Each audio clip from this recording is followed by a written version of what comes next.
அன்னை தமிழுக்கு முதல் வணக்கம். சில தமிழ் சொற்களை அறிவோம். நிஜம் இன்றைக்கு நாம் பரவலாக பயன்படுத்தும் ஒரு சொல். அதற்கு நிகரான தமிழ் சொல் உண்மை. வர்க்கம் என்பதே தமிழ். வர்க்கம் என்பது சமஸ்கிருத மொழி.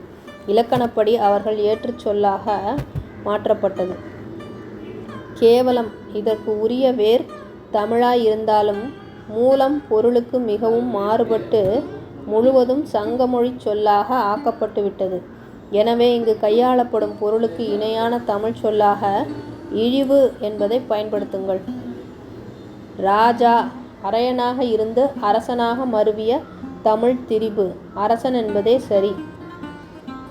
திருப்தி தமிழ் அல்ல, நிறைவு, மனநிறைவு, சால்வு. இந்த சால்வுதான் இன்றைய தெலுங்கிலும் சாலு என்று பயன்படுத்தப்படுகிறது. நிர்வாணம் தமிழ் அல்ல, ஆடையற்ற பிறந்தமேனி என்பவையே இணையான தமிழாகும்.